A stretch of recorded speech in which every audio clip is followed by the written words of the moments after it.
for your love coach. Let's find out if you're ready for love. Here's your marvelous host, Nikki Leigh. Hello, and welcome to Ready for Love Radio. This is your host and love coach, Nikki Leigh. Today, we're going to talk about online dating. Now, there's a lot of ins and outs to figure out. There's a lot of questions people have. But online dating has become more and more popular because it's just so easy to get onto an online dating site. But the problem is, once you get on there, what in the world do you do? It's amazing. It floors me, the number of people who think Facebook is an online dating site. And now people seem to think LinkedIn is an online dating site. So what do? You get onto an online dating site, and then what? You know, you have to fill out a profile, you have to upload a picture, you have to interact with people. Then once you get a message, then you got to figure out what to do. Who do you go out with? What do you do? So that's what we're going to talk about today. And I've got Frank Kermit with me. And so we're gonna pick his brain. Well, I'm going to pick his brain, and y'all are going to listen. We're going to find out what we should do. So, Frank, it's great to have you with me today. Nikki, it's great to be here. I'm looking forward to this. You know, I just had you and Jeffrey Platt's on with me on the Sunday show that I do with George Hagelman. And I said, you know, we had kind of a free-for-all. We all talked, and we let George ask his questions. And I said, you know, there's enough information. Let me just have you guys on separately. So let's just focus with you on online dating, and I'm going to have Jeffrey on in a couple weeks, and we're going to talk about offline dating. So we're going to focus just on online dating today. And let me tell the listeners a little bit more about you. Frank is an expert dating and relationship coach in private practice and the matchmaking industry for over 15 years. He coaches men and women, singles and couples, from both monogamous and consensual non-monogamous lifestyles. He has specialties in helping adult-age virgins to enter the dating and relationships for the first time, as well as developing and teaching his own original work based on his emotional needs analysis theories. That sounds fascinating.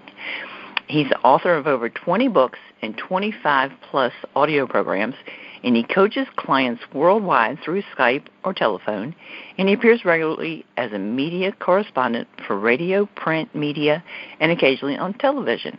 And his website is www.franktalks.com. You know, I should probably have NikkiTalks.com because I talk a lot, too. There you go. So, Frank, tell us, how did you get into the dating and relationship field? Actually, I never wanted to be a coach. Okay. The furthest thing from my mind.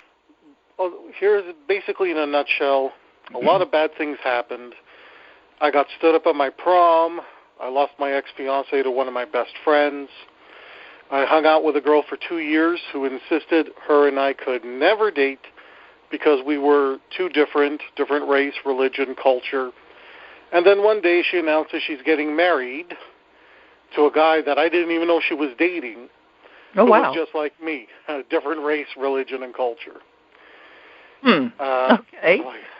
And when I found out, I was devastated. I said, I don't understand this. I mean, he's a lot more like me than anybody else. And you said you couldn't date me. What was the difference? Why him and not me? Exactly. Her response was, I didn't plan for it to happen. It just happened. He seduced me. Oh, wow. So now, again, I'm already carrying a broken heart. I never properly mourned what happened with me with the girl that stood me up at my prom, embarrassing me in front of my entire graduating class. Didn't really get over the ex-fiancé who ended up with one of my closest friends. And then this happened. That night, something shifted. I said, I'm the common element in every single one of my bad relationship experiences. Every bad dating experience I have, every bad relationship I've ever had, I'm the common element. The problem is me. Because when it's one bad thing that happens to you, you can say, I just got unlucky, I got targeted by someone, they're the jerks. But when it's consistent, you're the common element. And I went home that night, and I contemplated suicide. And my thought process was, I can't go on like this. I can't continue to live like this. Getting into a relationship one day, why? So I can end up divorced, so I can not see my kids. There were people in my circle who were going through that, and I didn't want to be them.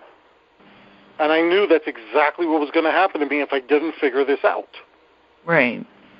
So I made a decision that night. Either I'm going to figure this out once and for all, because every time when people say, oh, well, it's not explainable, things just work out or they don't, I'm not buying that.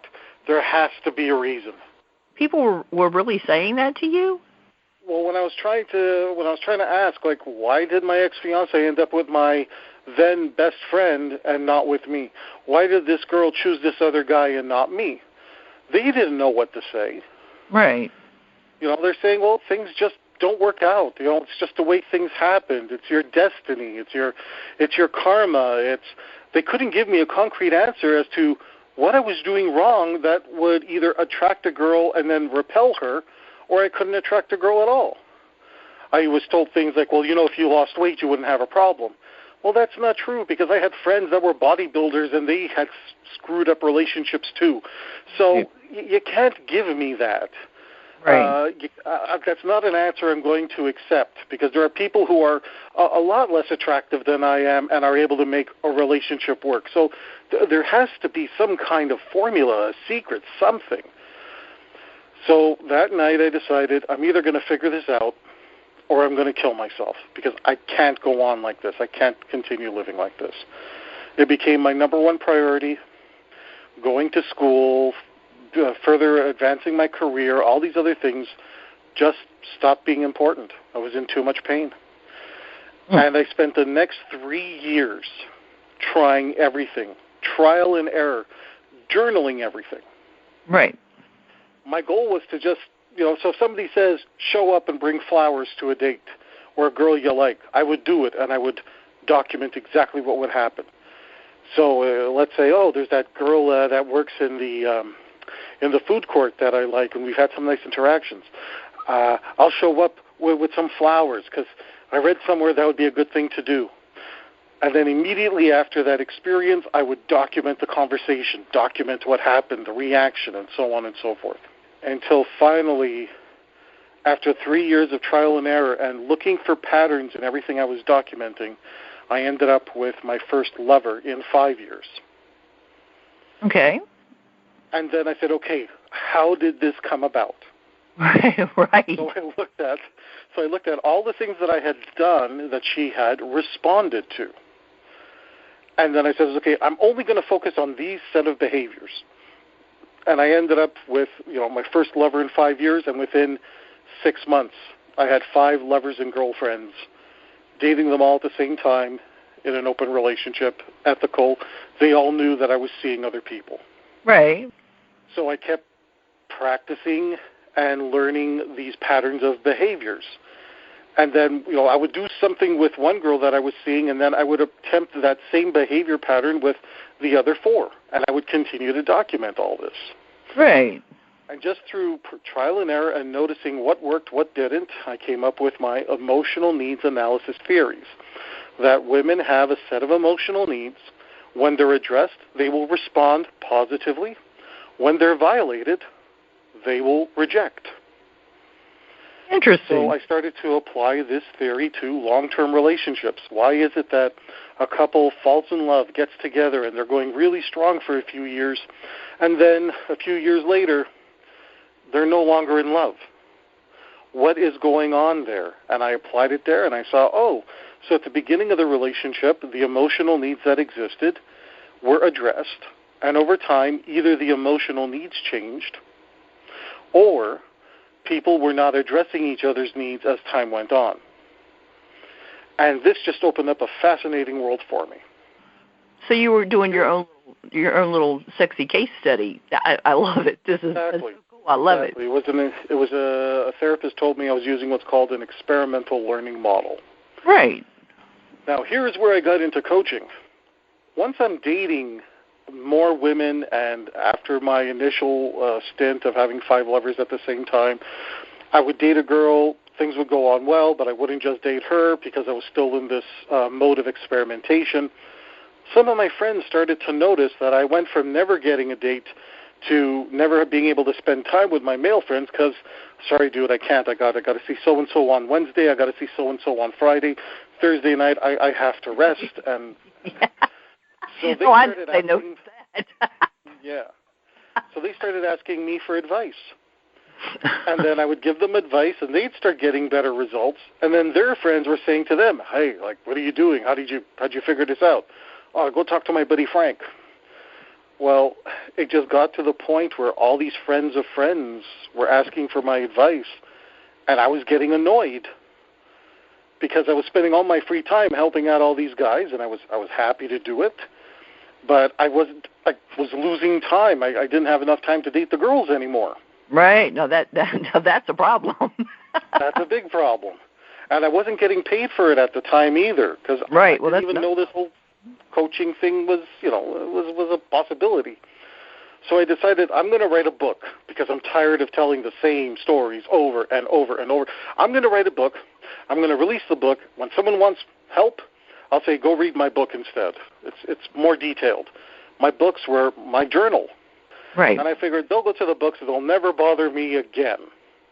That's what I did with all my promotional stuff. I got so tired of explaining it, I just... Exactly. Okay, so you know what I'm talking about then. You've experienced it.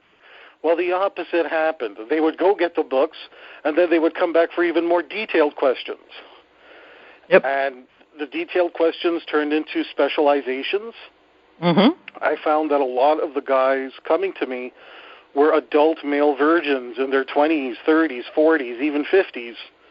And then one thing led to the other, and I eventually got to the point where I said, I'm going to make a go of this. I'm going to try to be a coach. The rest is history. Well, most everybody that I've interviewed and I've talked to on the show, they got into coaching because it started with having to fix something in their life. And I love that because, we find that there's something in our life that isn't right.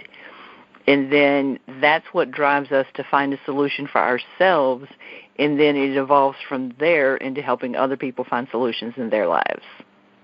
So exactly.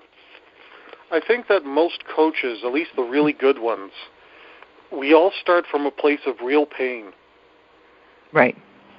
Because there are people who see it as an industry and say, well, I could totally be a coach, but they haven't worked on themselves. They cannot solve problems in others if they themselves have never had. I think you're a much more effective coach if you fixed it yourself. Exactly. Well, and that's why I go with such authenticity in the show.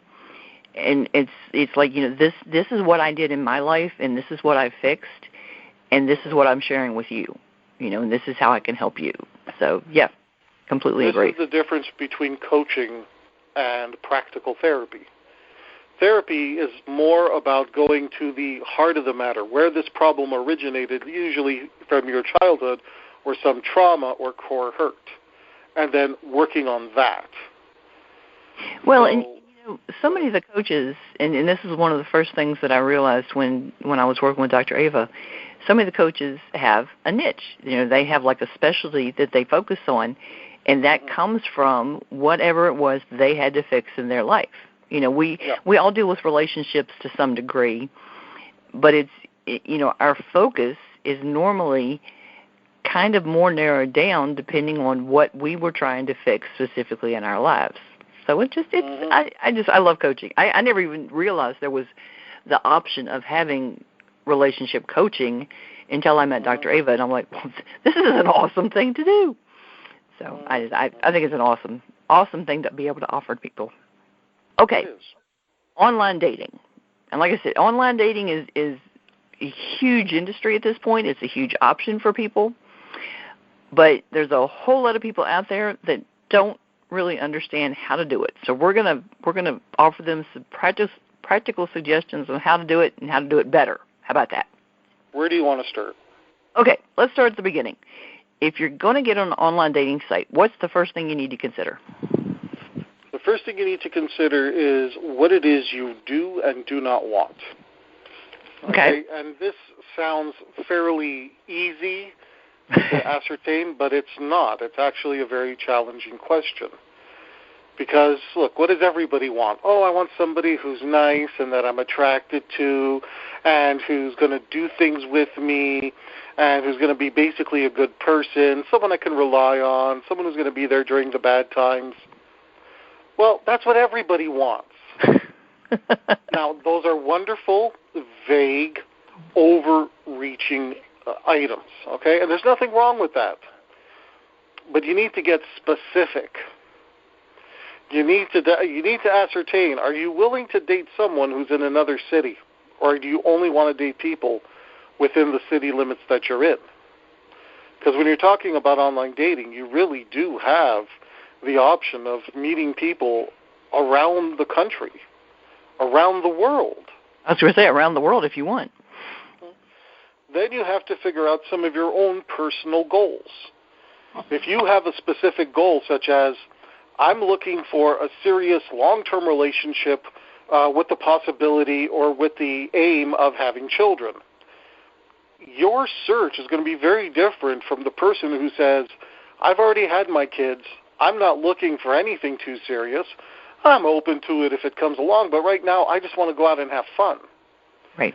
Very different criteria, very different approaches to online dating. Very true. So let's start, and this is where a lot of people, I spend a tremendous amount of time with them in the coaching aspect, because trying to get them to pinpoint, do they want kids or do they not want kids? Are they open to dating someone who's a single parent, or are they seeking someone who has no children? Are they really ready for what is entailed in the responsibility of seeking something serious? Or are they too preoccupied with what their friends are going to think of the person that they're dating? Oh, good grief, yes. So there's a huge, huge area here to tackle. Are you looking to date someone who, let's say, is already single? Or are you open to dating someone who may be in a relationship but maybe in a non-monogamous, consensual relationship? Because, again, that opens another floodgate, larger pool of people or smaller pool of people. I'm noticing that's more and more of an option on the online dating sites. I mean, maybe I just didn't notice it before, but I'm noticing more and more people looking for non-monogamous options on dating sites lately. What we're seeing right now is that, let's say years ago, online dating sites did not acknowledge the possibility for people to be in non-monogamous relationships. There were specific sites for people who wanted non-monogamy, and then the rest of the dating sites was aiming towards what would be considered, at that time, traditional monogamy. Recently, there have been 2 studies done, and I think it was by the Kinsey Institute. Now, I could be wrong on that. I could be wrong on the name. They did 2 separate studies to see how much of the general population practiced at some point consensual non-monogamy. Now, we're not talking about cheating. We're talking about people who they agreed or they discussed it, that, no, we're not going to be monogamous. We're going to have some form of non-monogamy.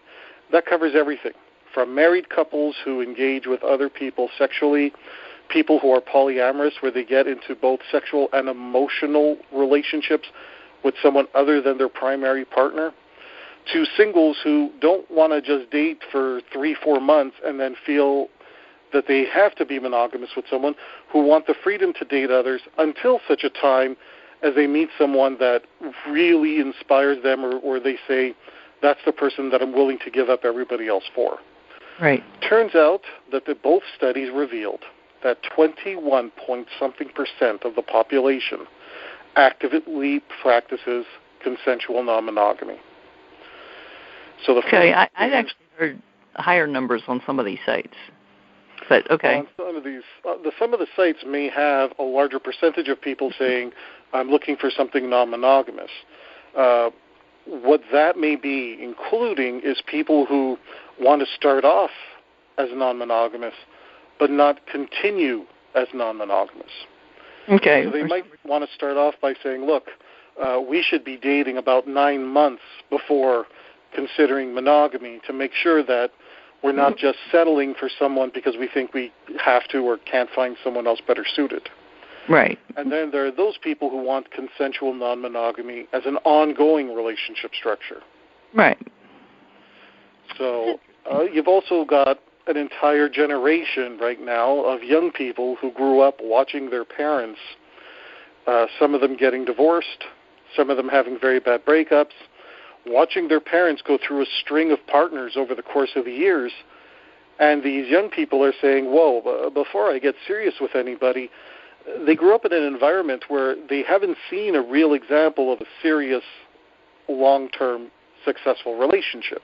Very true.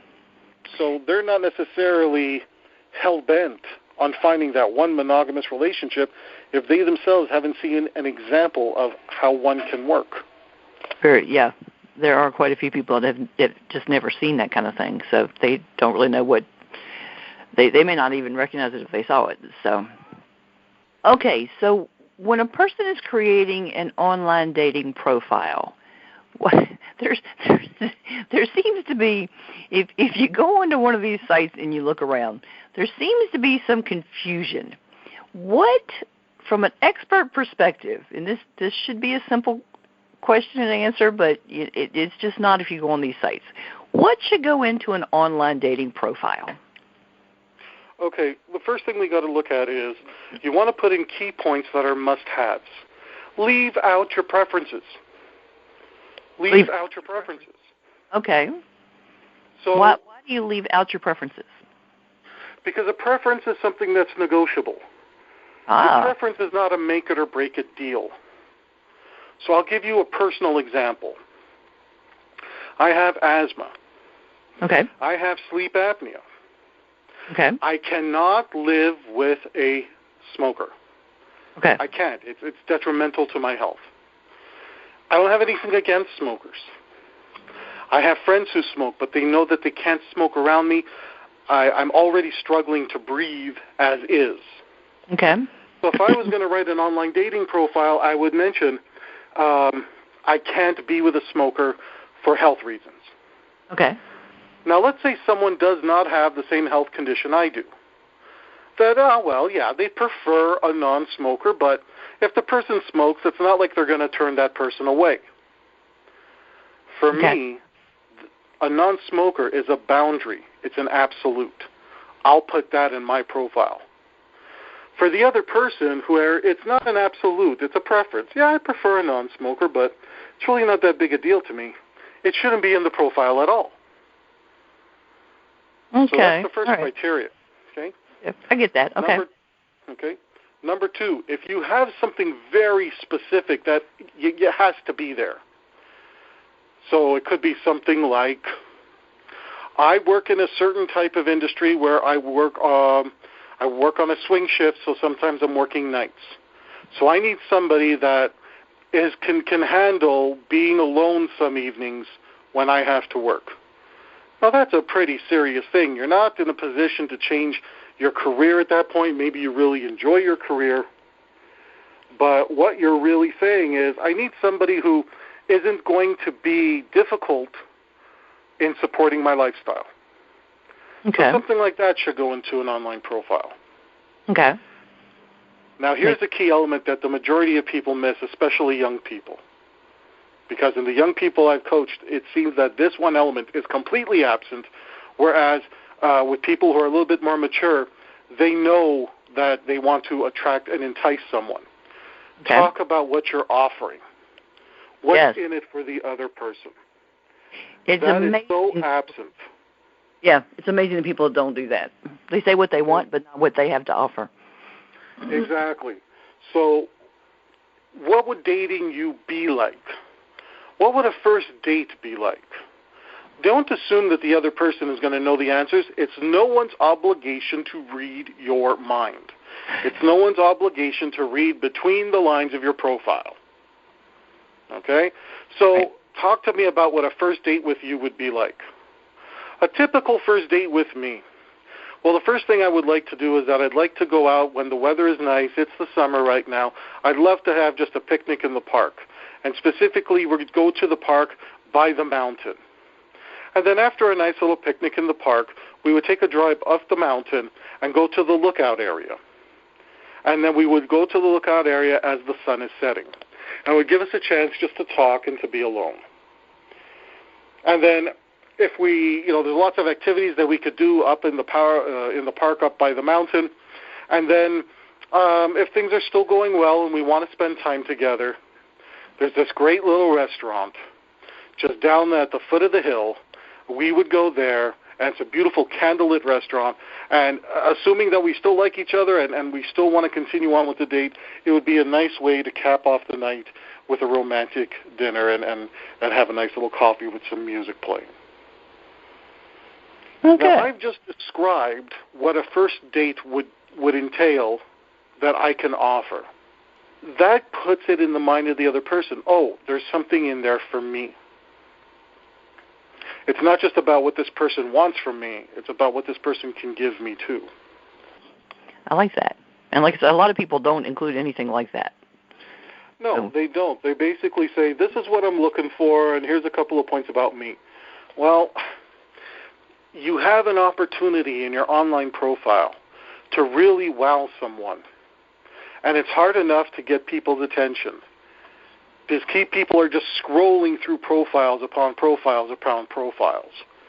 If they find one that has something almost tangible about it, you're going to get more attention. Now, more attention doesn't necessarily mean more dates. Right. But it's a start. Well, I was thinking you need to make yourself stand out, but in a good way. Exactly. Some of them stand out in a really negative way. That's not what you want to do here. You want to stand out in a good way. Well, if all you're looking for is attention, believe me, you will get attention. But attention does not necessarily lead to commitment. Attention doesn't even lead to getting a date. Anybody can get bad attention. Unfortunately, when faced with the choice of good attention, bad attention, or no attention at all, some people will opt to get bad attention instead of no attention at all. Yeah. The problem with bad attention is that it also attracts the type of people who are going to break your heart. Yeah. There's a lot of that kind of attention that can be gotten on online dating sites. Way too much. Okay, now you're going to give a really interesting answer to this next question, I know, because we've done this. We've talked about this. How long should a person wait before meeting somebody they meet on an online dating site? Okay, for dating apps which are mainly picture-based, we're looking at something like Tinder. Mm-hmm. You're looking to meet within the first 24 to 48 hours. There's no such thing as meeting too soon when you're on a dating site that is primarily picture-based. So when you're thinking, well, I kind of want to email back and forth for a couple of months, nobody's going to last a couple of months. Because the type of person who's really shy, who's really nervous, who needs that extra time to feel safe, they're not coming across as the shy type. They're not coming across as someone who's just, has cold feet and wants to be safe. They're coming off like scammers. Right. Because that's how catfish are. Catfish is the term used for people who are putting up fake profiles in order to get attention, in order to get people to send them money. There's always an excuse not to do certain things. There's always an excuse not to meet up. Oh, we're too far. Well, I can't get on Skype, or this tragedy has happened. Well, if you want to actually take time to get to know somebody, and it's not just an impulse kind of thing, you shouldn't be on Tinder anyway, should you? Well, Tinder is known. I mean, it comes from, I think it was Grindr. Right. Grindr was serving the homosexual community, and then they created Tinder to service the heterosexual community. And it was basically it was known for a long time as the hookup site. Right. Not that long-term relationships can't grow from that, but that's generally where it started. Right. People on Tinder, they're just because of the nature of the app, where you see a photo, you don't get much information, and you either swipe left or swipe right. Right. And if you like the person, you say, yeah, I like, don't like, don't like, boom, you get a match, and they happen to be online. It's a much faster process, and when you do meet up with them, you're still meeting up in a public place. You're still meeting up for a coffee and so on, and you want to see where it goes. Right. It's the nature, you know how they say the medium is the message, Marshall McLuhan? Right. the medium itself encourages a certain type of behavior pattern where if you don't meet up sooner than later, you get lost in the shuffle. Right. Because the mentality is, who am I going to meet right now? I don't want to have to go through the longer process because they're going through, and I don't want to just paint an entire generation and say, well, everybody wants instant gratification. The medium, okay, the medium itself encourages these type of behavior patterns in the dating. Right. So if somebody's there and he's just going, or she is just going, left. Oh, I like this one, like that one. Swipe right, swipe left. Oh, I got a match. Okay, let me just talk to this person for a few minutes. Is there some kind of instant connection? No, there's not. Well, I'll keep trying for a day of texting back and forth. Oh, but I got these other matches and somebody wants to meet me right away. People are generally going to go for the person that wants to meet them sooner than later, because nobody wants to be catfished. Nobody wants to put in weeks of any sort of interaction that's not going to result in at least one face-to-face meeting. Now, if you do want to take a longer time to meet somebody, you want sites that are profile-based, where the picture is there to augment the profile, but you have a profile where you have more information. Now, on a profile site, there's more information for you to scan. There's more information for you to interact through. You can take up to a week of emailing and phone calls. When you're dealing with that type of a site, ideally you want to get on the phone within the first, let's say, 1 to 3 days so that you have some telephone or you get a match. You can match up a voice with the texts or with the emails. My personal preference is that from phone you get onto Skype. And you actually get to attach a face with the voice and the emails to make sure that you're not being taken advantage of or being set up to meet someone who isn't the person you're writing to. Right. And that within a week, you should be meeting somewhere face-to-face. And again, public place, always the best to start. Agreed. And it's just to establish that the person is real and legitimately interested. Right. It's too easy to fake it if the person's just sending text and just sending emails. So have some kind of actual interaction. And, I mean, you can use your telephone to make a phone call, not just to send text. People seem to have forgotten that. Right. That's right. It amazes me that people want a phone number and then, never actually dial the phone. It's like, okay, you can make calls with phones, too. So. But when you're dealing with people who are more comfortable with technology, actually removing that level of text and using their voice is too intimate. That just floors me. It's too close. So it's understandable that they want to hide behind that because they feel safer.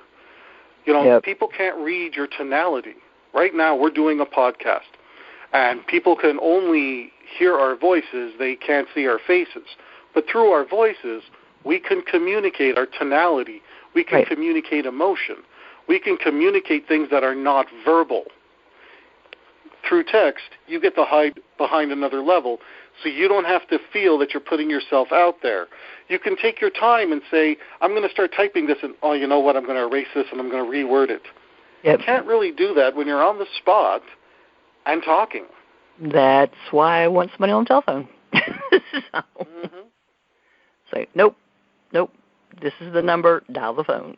So, or I'm going to dial and you're going to pick up. It's one of the two. So, that's it. So how does a person, when, say you're exchanging messages back and forth with a couple different people, how do you decide who you want to meet? Because say several different people look good, or you can just meet them all. I mean, there's nothing wrong with meeting several different people. Well, here is where a person may need to change the way they think about it. Some people will go into online dating and they'll chat up, let's say, 3 or 4 different people, like you say. And they feel at that point, well, I have to make a decision. I have to choose one out of the 4, and they try to figure out who would be the best option to meet. That type of approach will keep someone single. Yes. Because the criteria that they're choosing at that point is too superficial. There's not enough information for you to choose who you should be seeing exclusively. Seeing someone exclusively, making that kind of a choice, is a form of commitment. You don't commit to someone that has not earned it. And I can't stress that enough. Ooh, I like that. Commitment must be earned. Okay, your commitment, your exclusivity, if you want to use that word, if you want to use the word monogamy, because if you're trying to decide between 4 and you're only choosing one and you're not giving the other 3 a chance, whether you intend it or not, you are exhibiting a monogamous behavior. Your monogamy must be earned. Your exclusivity must be earned. Your commitment must be earned. Here's the mistake that people are making in today's dating world. They get into this monogamous type thinking before the monogamy is earned. And that forms feelings of attachment to the wrong person.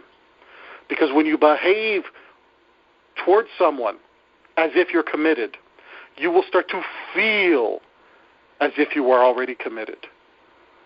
And if the person turns out to be not right for you, you've already got feelings of attachment.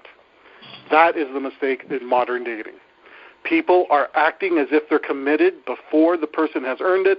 The result, people are getting into attachment with the wrong person. That's one of the strengths of dating in a non-monogamous fashion. There's nothing wrong with monogamy. I'm a fan of monogamy. But you don't get monogamous with someone until that person has earned it. Once earned, monogamy could be great. And there's a segment of the population that thrives in monogamy, as long as they have found someone that has earned their monogamy. But until someone has earned your monogamy, you are ethically bound to meet as many people as possible and not to stop anyone who's dating you from meeting someone else as possible. The number one rule of the ethical dater is that everyone has the right to meet a soulmate without interference. So if I'm dating somebody and she has the opportunity to meet a soulmate, it's unethical of me to stop her if her and I have not earned each other's commitment already. That's good. Well, and one of the things I've said on here before is, don't assume anything about the boundaries of any kind of a relationship that you have with a person if you haven't discussed it and you both agreed to it. So, I mean, sometimes people will say, they cheated on me or they did such and such. Okay, did you agree to the boundaries with that person and did they agree? Unless you did, and it's just like the same thing you're saying here. If you and that person didn't agree that you're only exclusively seeing each other, you can't complain if they went out with somebody else if you didn't agree that you're not going to. So the word that I used in the coaching workbooks that I wrote and to explain it to people, was there a public declaration? Was there a public declaration that says, me and this person are now exclusive, me and this person are monogamous, or me and this person are primary partners, and a primary partner gets a say in who else you can date if you're talking in non-monogamy? Was there a public declaration? A public declaration could be in the form of a conversation. It could be changing the status on social media. You know how some people say on their social media, now in a relationship. Well, that's a public declaration. I just got asked about that the other day for article somebody was writing. Yeah, that in a relationship on Facebook drives me crazy. Why is that? Because I think people just take it way too lightly. It's like people that change it every other day. It drives me crazy. Well, that they don't understand the concept then of a commitment must be earned. Because if it takes time to earn it, it should also take time to destroy it. It takes time to take that away. If you've gone through the process of making sure that your commitment, the commitment you offered to someone, was actually earned and not given prematurely, then when you hit a rocky time, that's when you have to say, no, we're still committed, but we got to work on this. Yeah. It's the people who break up quickly and then get back together and break up quickly and get back together. Hello, people. This is a repeating behavior pattern. You know what's going to happen if the two of you get married and have kids? We can predict. If you got together, broke up, got together, broke up, got together, broke up, we can predict that at some point when things get too stressful, even after the kids, you'll be breaking up again. And at that point, boy, it gets so complicated, you may not be able to get back together because of just how much turmoil a breakup at that point costs. So in pre-marriage coaching, which I do with some couples, I try to teach them that when you break up with somebody, Don't do it unless you are prepared to walk away and never come back, and it can't be how you feel in the moment. Right. Because if you go back after a breakup, you're basically saying it's not, well, I'm giving you another chance. If you're going to break up with somebody that has earned your commitment, you're breaking up because there's a fundamental incompatibility. And once that fundamental incompatibility happens, you have to be very careful about going back, especially if that fundamental incompatibility is something that is not going away. True. Well, and how often does something that major go away? Usually doesn't. Right. Like, if it is something that is, let's say the person says, I'm sorry, my emotions just got the better of me, it got really intense, and I didn't mean to break up with you, I was just so mad in the moment. Right. Look, the ability to cope with conflict is a great predictor as to whether or not you can survive and are a good candidate for a long-term relationship. Because I guarantee you, this person that you love, this person that you adore, this person who's a really good person, at some point is going to break your heart, is going to hurt your feelings, and is going to drive you mad, but not in a good way. Well, if you cannot, go ahead. The thing is, the more you know each other, the easier it is to push each other's buttons, and the easier it is to piss the other person off. I mean, it's just a fact. Exactly. You know what to do to upset the other person. And the more you know each other and the longer you know each other, the easier that is to do. Whether we mean to do it or not, it's easier to do. Exactly. And this is why, if you're in the type of person that cannot cope with your own intense emotion, you're going to cross lines that you don't need to be crossing. Yeah. And if you're constantly threatening to walk away, do you honestly think things are going to change when you have kids or you're in a serious commitment or you invest in a car together? They won't. No. The problem may not be the incident that happened. The problem is the next time your emotions are triggered, you're going to lash out. And that is a wonderful predictor to know that, okay, so basically you aren't going to make 7 to 10 years of being in a serious relationship with someone. Cannot handle intense emotion, if you cannot cope with conflict in a mature manner where you say, look, I'm really not happy right now, and you have to know yourself enough that when you reach a point you say, I can't deal with this right now, but I'm going to take a break and then I'm going to come back and we're going to work on this together. If you don't have the ability to manage your own intense emotion, long-term serious relationships may not be an ideal situation for you until you can learn to manage that. That's it. And people don't want to hear that. Yeah.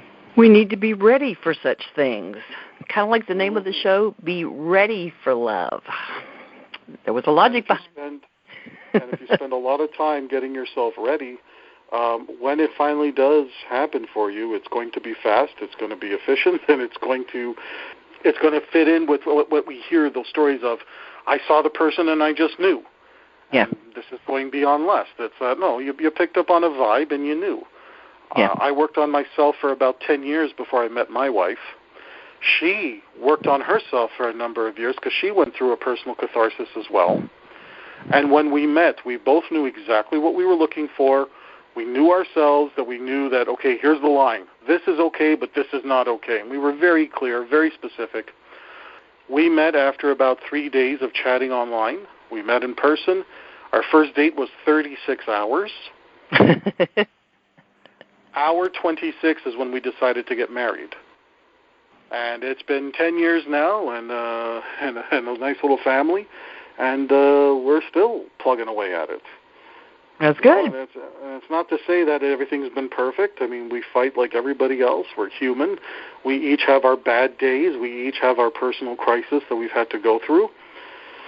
But we made a commitment to our commitment, and the commitment was earned.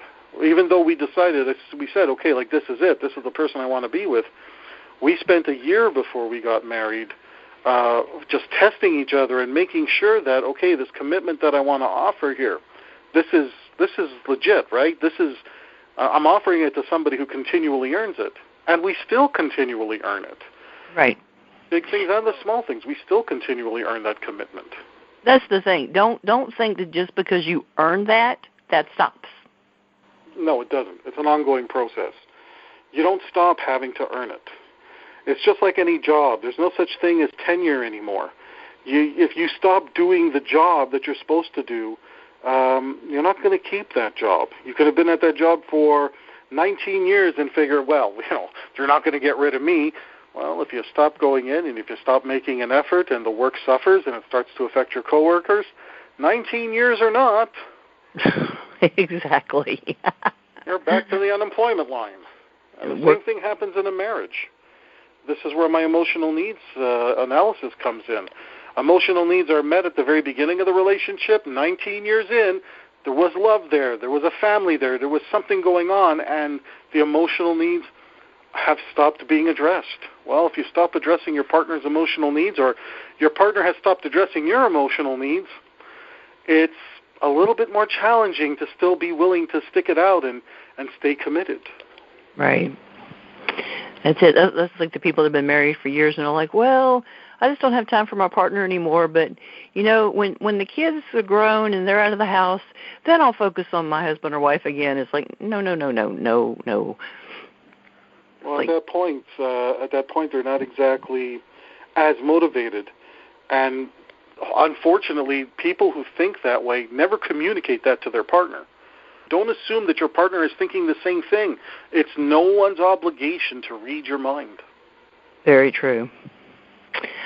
Okay, so now here's the magic question, Frank. Are you ready for this? I'm ready. How long should you wait to have sex with somebody? Now, this is a very difficult question, not because, we don't know the answer, but because it takes into account a person's personal values when it comes to sex. If a person is comfortable with one-night stands, it's hypocritical at that point to say, well, if I'm just having a one-night stand, I can have sex right away, but if I meet somebody I really like, I'm going to make that person wait. You can't practice hypocrisies in your love life. Either you are okay with it or you're not. So if you're okay with having a one-night stand, you can't be freaking out that the partner you're dating wants to have sex on the first night. Sure. With that said, if it is your personal boundary that I don't have sex until the third date, or I don't have sex until 3 weeks in, or I don't have sex until we've been dating for 3 months, it's okay for you to have whatever boundary you want, as long as you do two things. There's a price to pay. Price number one, you have to communicate it. Don't wait until sex is about to happen and then say, oh, by the way, my rule is, you want to communicate that before things get hot and heavy. Good point. Here's price number two. Whatever rule that you communicate, you have to stick to, no matter how you feel in the moment. That's another good point. Here's a little clue for you, and I want everybody to pay attention to this, okay? Manipulators look for people who break their own rules. That's how they know they can get money out of you. That's how they know that they can get away with bad behavior and know you're going to stick around.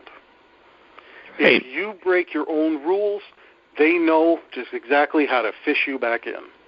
Well, and if you'll break little rules, you'll break big rules. Exactly. So let's say you have two rules. You never have sex on a first date, and you would never give anybody $1,000 just because you're dating them. Mm-hmm. And if by the end of the first date you say, well, it just feels right, and I'm feeling that this is okay, and I can break this rule, it's fine. Well, if you're willing to break that rule, then they know that you're going to break your other rules. And that's exactly what they're looking for. Exactly. Look, there's nothing wrong with having rules. But if you break your own rules, you're not going to attract a quality person, because a quality person is going to think to themselves, you broke your own rules. How can I trust you with a real legitimate commitment? Right. So if there are people who will say things like, I'm going to say this because I think the other person wants to hear this. Mm-hmm. Well, if you're saying it just because you think the other person wants to hear it and you don't mean it, then you're a liar. Right.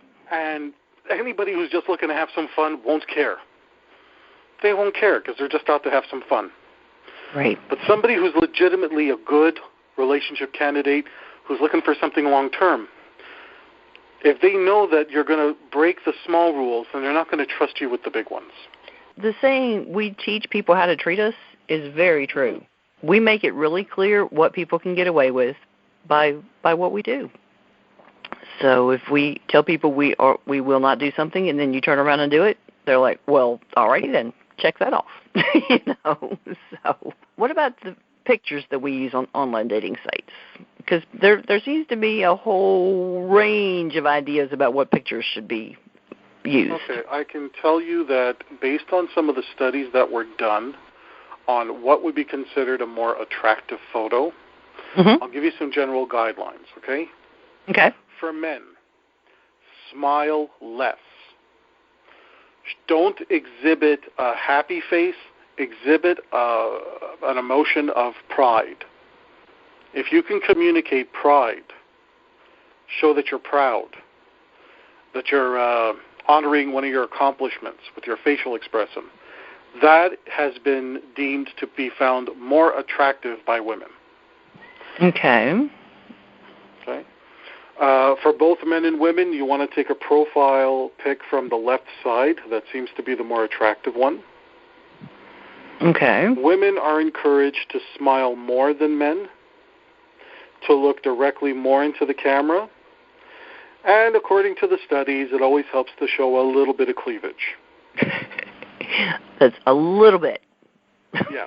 Not so much cleavage that it leaves nothing to the imagination, although those pictures will get lots of attention.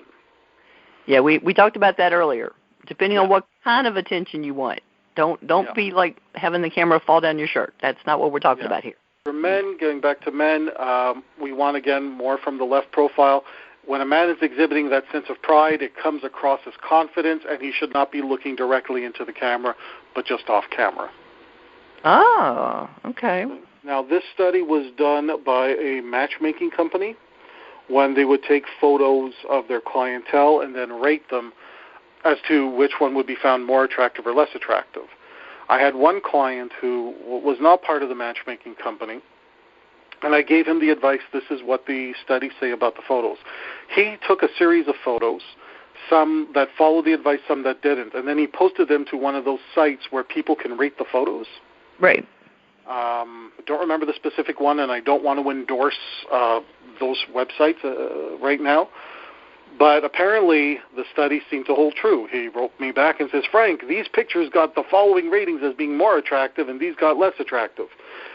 Okay. I'll pay attention to that next time I'm looking at the pictures, see which ones I like. Yep. Interesting. Okay, one more question. What is the biggest obstacle that people face with online dating? Okay, well, the first biggest obstacle is, for some reason, when people think online dating, they think it's just this big smorgasbord. For no reason at all, they start to raise their standards. Okay. Someone that they would have met in a coffee shop or met through a friend and said, okay, well, you know what, my friend vouches for this person, and I'll give this person a chance, even though they may not be exactly my type. For some reason, all that goes out the window. That wall of technology gives people this sense of, well, I can be super picky and I can be really difficult and I can have that extra long list of criteria, not realizing that, look, you're dealing with the same people offline as you are online. Well, and we're the same person that we were too, so. Yeah.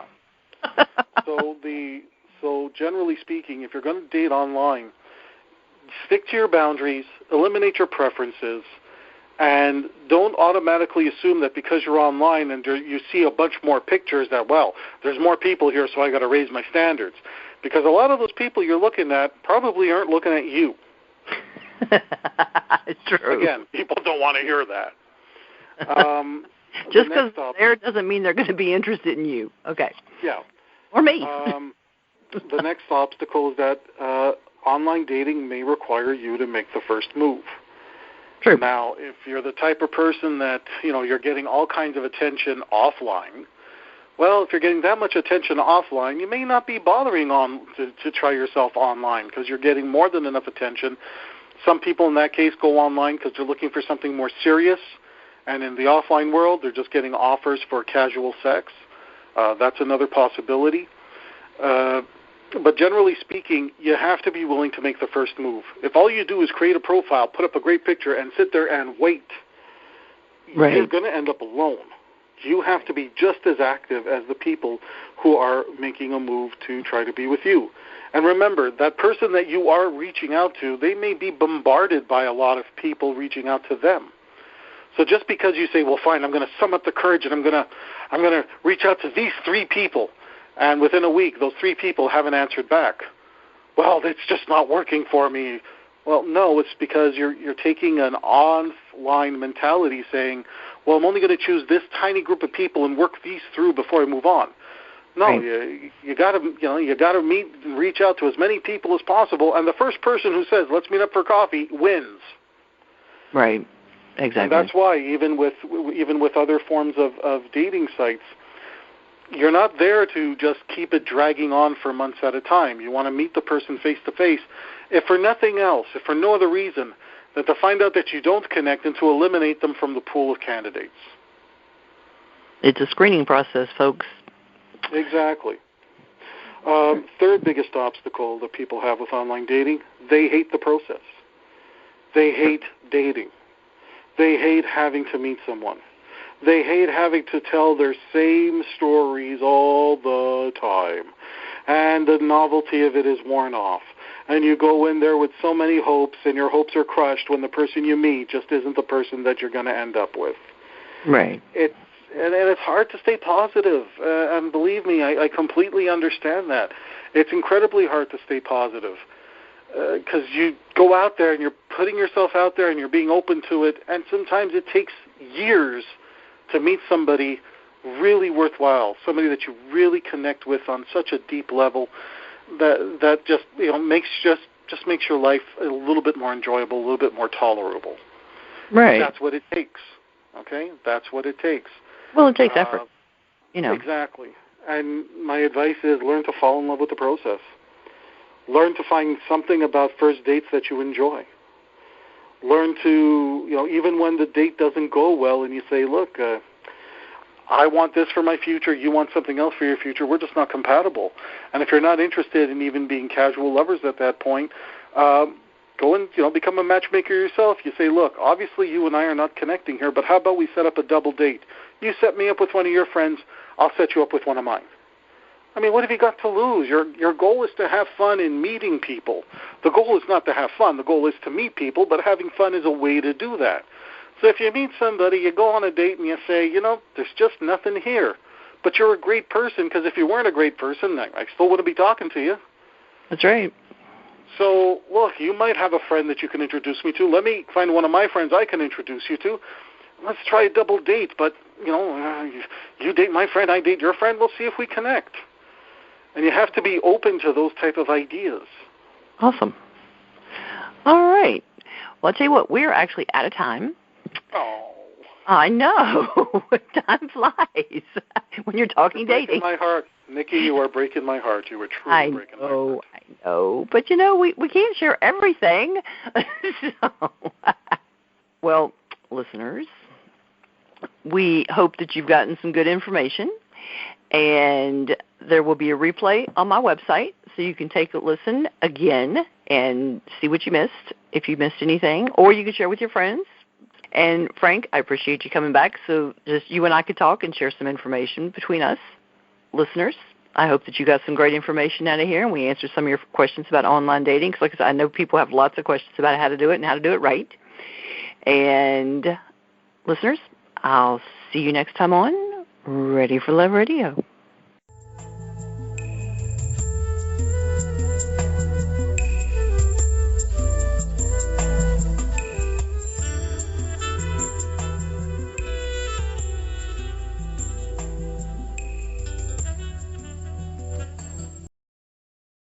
Need help with love, sex, dating and relationships? Visit franktalks.com.